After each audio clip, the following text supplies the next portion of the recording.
Hello, അപ്പോൾ ഇന്ന് കക്കയിറച്ചി റോസ്റ്റാണ് കേട്ടോ. അതിന് വേണ്ടി കക്കയിറച്ചി എടുത്ത് ക്ലീൻ ചെയ്തതിന് ശേഷം നന്നായിട്ട് കഴുകി വൃത്തിയാക്കിയെടുക്കുക. അതിനകത്തേക്ക് മഞ്ഞൾപ്പൊടി, ഉപ്പ് ഇതെല്ലാം കൂടെ ഇട്ട് ഒരു തുള്ളി വെള്ളവും കൂടെ ഒഴിച്ച് കുക്കറിൽ ഒരു വിസിലടിച്ചെടുക്കുക. ആ നേരം കൊണ്ട് പാനിൽ വെളിച്ചെണ്ണ ഒഴിച്ച് ഇഞ്ചി വെളുത്തുള്ളി ചതച്ചത്, കറിവേപ്പില, പച്ചമുളക്, തേങ്ങാക്കൊത്ത് ഇതെല്ലാം കൂടി ഇട്ട് മൂപ്പിച്ചെടുക്കുക. എന്നിട്ട് ആവശ്യത്തിന് സവാളയും ഒരു നുള്ളു ഉപ്പും കൂടെ ഇട്ട് ഇങ്ങാണ്ട് സവാള വഴറ്റിയെടുക്കുക. അത് വാടി വരുമ്പോൾ അതിനകത്തേക്ക് തക്കാളിയും കൂടെ ഇട്ട് നന്നായിട്ട് വഴറ്റിയെടുക്കുക. എന്നിട്ട് അതിലേക്ക് ആവശ്യത്തിനുള്ള പൊടികൾ ചേർത്ത് കൊടുക്കുക. മഞ്ഞൾപ്പൊടി, നല്ല ജീരകത്തിൻ്റെ പൊടി, കറി മസാലപ്പൊടി, കുരുമുളക് പൊടി, മുളക് പൊടി ഇത്രയും പൊടികളാണ് ഇതിനകത്ത് ചേർത്തിട്ടുള്ളത്. ഇതിൻ്റെ പച്ചമണം മാറി വരുന്ന സമയത്ത് വേവിച്ച് വെച്ച് കക്കയിറച്ചി അതിനകത്തേക്ക് ഇട്ട് നന്നായിട്ട് ഇളക്കി യോജിപ്പിക്കുക.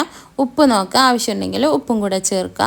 കുറച്ച് കുരുമുളക് പൊടിയും കൂടെ ചേർത്ത് ഇങ്ങോട്ട് നന്നായിട്ട് ഇളക്കിക്കൊണ്ടിരിക്കുക.